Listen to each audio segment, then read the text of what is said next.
What's good YouTube, and welcome to the house. Bet you didn't expect a double upload today, did ya?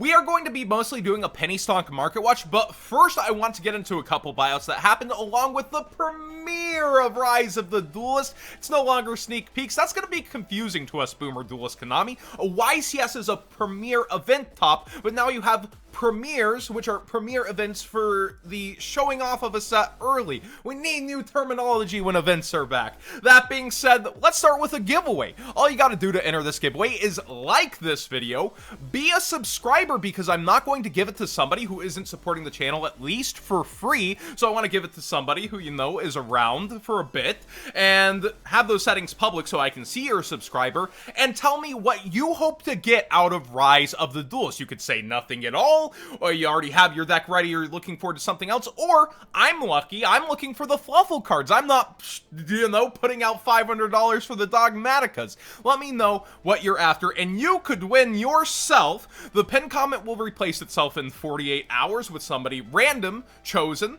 It will be this Stay Classy, amazing Genzo Field Center. Look at those circuits.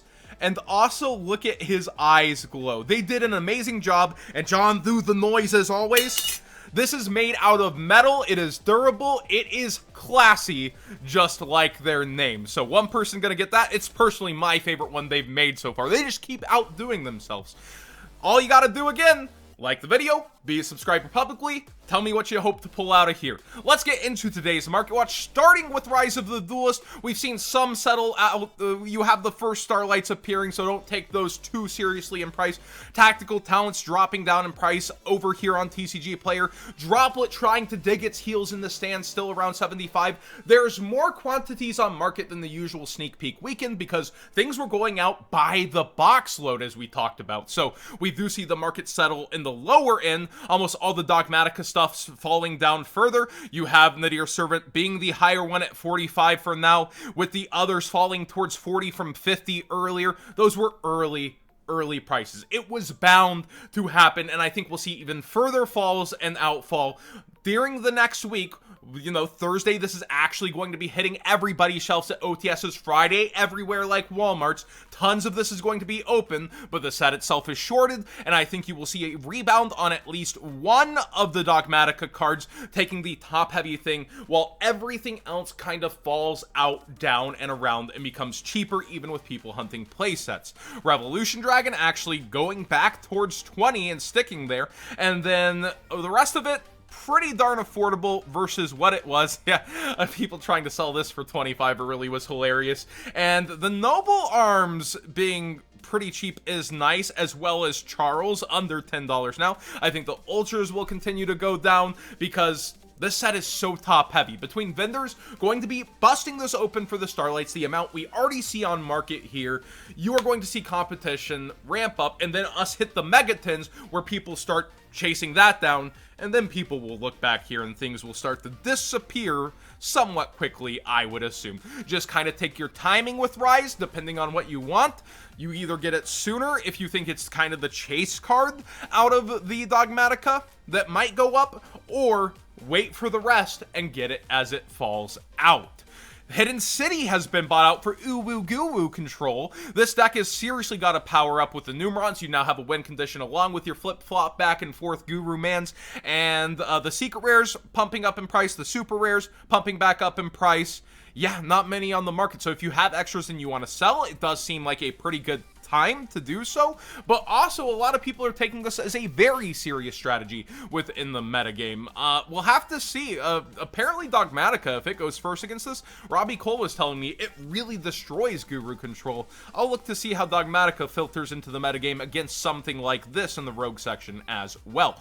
Magical Meltdown Secret Rares got bought out, and you see the Super Rares are disappearing in listings. Speaking of penny stocks, might get your Super Meltdown sooner than later, considering what's happening to the Secret here once again. So big boy buyouts in terms of the mid-range here between these two.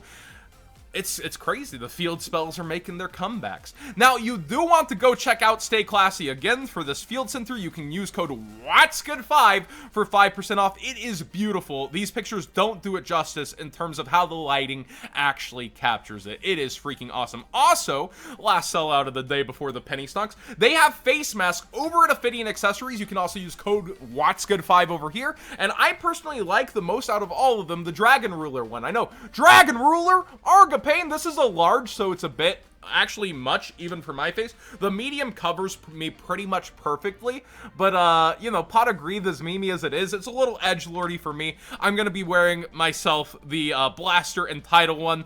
Not too big of a fan of the yellowish over here on the, you know, Tempest and the Redox. Definitely, this is my pick. But let me know which of these you like the most, and if you're going in. Nice to see Yu-Gi-Oh! Higher end face mask. I do like the actual chin strap that comes on this too. It makes it comfortable, and to where it's not like in my mouth like certain other masks are. I really prefer that. Let's get into penny stonks, starting with something I suggested on the Patreon recently. Tempest Dragon Ruler of the Storms, the secret rare variant, I think could spike as high as 10 when we get the Dragoonity structure deck. Remember, when structure decks come over, people scramble for hollowed up pieces, so even if this somehow made the structure deck list, I would think that this version would by far be the highest and have the most interest from the metagame players. You then have the super rare with pretty decent quantities that you could also get yourself for much cheaper than the $3, like 1/10 of the price, and then the original rares. Again, at $3 to $4, the secret rare is my personal pick, even upwards towards $5. I think this could eventually be $10, so this is a pretty good penny stonk to have that could result in a double up. And if Tempest completely misses that structure deck, I think you'll see the supers go off of the market as well. Artifact Sanctum's newest version is way below still all the other versions on its fallout. This is a great penny stonk to pick up right now that could easily be up towards 5 to 6 like the rest of them. It was shorted within Battles of Legend, but that's still around 8 or 9 per case. Battles is getting heavily opened for those Starlight rares right now. Eventually that'll be off the market. Remember how long it took the secret rare to go up in price originally.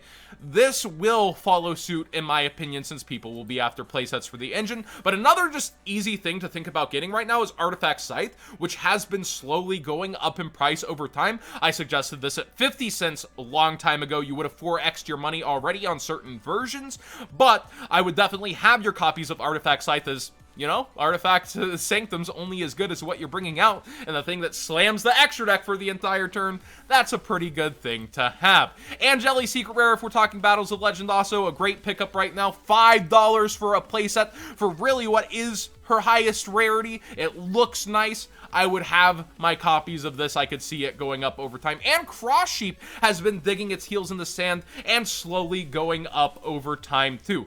It is something to consider having, and it's just generically good, and I guess won't have other reprints up until, I would think, the Megatons next year.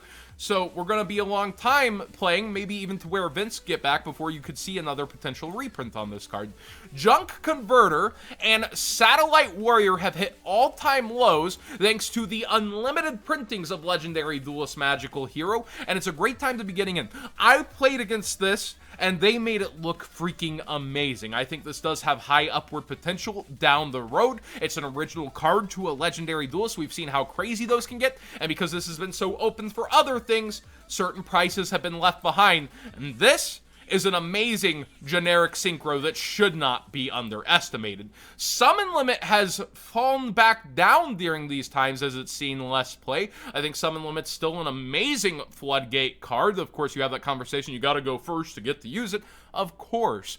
But when it comes to flip-flop decks and other things, this is an option that can come back during time, and I really like this card. And at $4 for the holofoil version versus what the commons used to be more than that, it's not a bad pickup to sit and wait on. Speaking of Floodgates, Tikaboo is still only $1. Slowly the listings go down from Dude, now under 182. This is a card to keep your eye on, and I would definitely have extra copies of for the future. This is a card people used to argue about getting banned before, and now it's not really in that conversation. It's just annoying when we're playing against Guru Control. Herald of the Arclight, this is about its moment where I think it's going to be spiking pretty hard. Still around 350 to 3 for the Battles of Legend version, towards 4 pretty quickly. This is about the moment people are going to be really looking for their copies with their hands on the rise of the Duelist stuff. I have a feeling this is the last time you're going to see it under $5 for a while. And of course, if you're shopping penny stonks, use that TCG player link in the description down below, costing you nothing extra to support the channel directly for the cards you'd already be buying. I bring this one up like every time. Cyberstein, really good pickup in terms of its pricing and what it did in Yu-Gi-Oh! History. You can get them for $2 even, depending on what seller you're getting them from. This is one of those cards you sit on, and I don't think we'll see another reprint anytime too soon. I mean, it could happen. That's the danger with penny stonks. This just screams to me, it's a whole year now, that at one point it will be $5, and past formats could also take interest. Now, White Rose Dragon has been, you know, around $1 for a bit. It's seeing more play in the engines. It's very low on quantities, but Savage Strike could see reprint stuff in the Megatons. Well, it's going to, so you could see specifically this card in the Megatons. That's why I wouldn't necessarily take a bet on this card, but if it misses, that would be huge. What I would take a bet on is Red Rose Dragon, even less listings, out of a legendary Duelist that has been out for some time, and also seeing this played in Dragon combo decks, and it is very affordable for what it is now. This seems like a great penny stonk to me in retrospect that, yeah, legendary Duelist name, side set over here, not too many listings. This is something I'd get sooner than later. Also, I was looking around at other cards. This is probably up for reprint in the Megatons, so there's already too many copies. It's something that I see a lot of people tech in, and I wouldn't necessarily be buying that one out. But out of Dual Overload, the good penny stonk would be Protector Whelp. I'm seeing a plethora of extra decks. Plethora, however you say that word. Using this card as just a transitional link that's a link to downward arrows able to get out because it's a dragon within the dragon locks.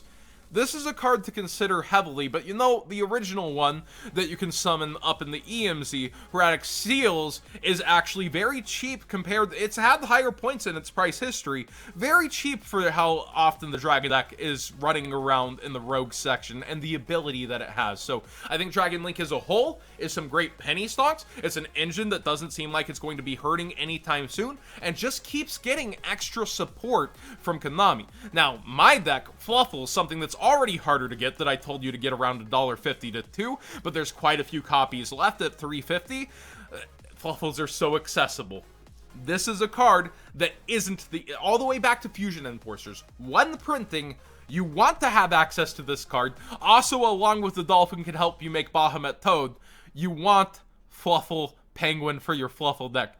Get it sooner than later while it's under 5. Tatsunoko had a buyout for its secret rare, but it has another secret rare version that's still very cheap if you just like that foiling, and it also has a super rare from Hidden Summoners that is omega affordable. All of these are pretty good penny stonks as this one has gone up. I'd personally be going with the Mega Pack version, and let's actually peek in and see how it's doing. Yeah, still relatively affordable, and you're able to add it to your cart when shopping other sellers. So that secret rare will probably follow suit as often does whenever one version jumps. With Mega Pack versions, another one usually doubles up. World Legacy Secession, I know it's just over $5 for the secret rare, but it's the version I'd get. Look how close in tandem with the Ultra it has been over time. It has slowly gone up 3 to 5, kind of stuck here for a while. It's a card that just sees more play and more searchability depending on the combos you're playing. I like this card a lot at 5, and I would still be getting it personally. And then finally, Revival Golem. I saw somebody post, there's like a Yu-Gi-Oh! Buyout group, and there he's like, I got all the first eds almost. It's up to you to get the rest. This is getting teched into Adamancipator a lot. It only has one printing all the way to Return of the Duelist, and if it does spike, that's one of those ones that just hits Konami radars. Like, you bought it, it spiked, hope you got rid of it, because Konami's gonna put that in an OTS pack or something. Right now, it's still super affordable for unlimited versions, or even certain first ed versions if you can add them to your cart from somebody else. It is a card to keep your eye on, but personally, I'm not buying into the hype as much as people are trying to sell it, and I don't think it's like this like, Adamancipator plays so many weird techs as one-ofs, or not even half-twos, people argue over them. I don't know how much I buy this one, but it is a good card, and we'll see how Emancipator continues in the future of the metagame, as a lot of people are actually really sick of playing it already, feels like, or playing against it. That being said, thanks for watching today's Market Watch. What did you think of all the penny stocks I presented, the buyouts that are going on, and of course, Stay Classy's Field Center and Ophidian accessories, and their mask? I just like this one. The colors pop so well, and you actually get two sides. It's really nice, and it doesn't go into my mouth like the Whataburger ones that I bought. But there's other ones that obviously don't go into your mouth. Hopefully not everyone's having that problem. Thank you for watching today's video. Please be a subscriber and have those settings public, along with liking this video, and comment down below what you hope to get out of Rise of the Duelist, if anything, because I want to give away that Field Center to one of you guys.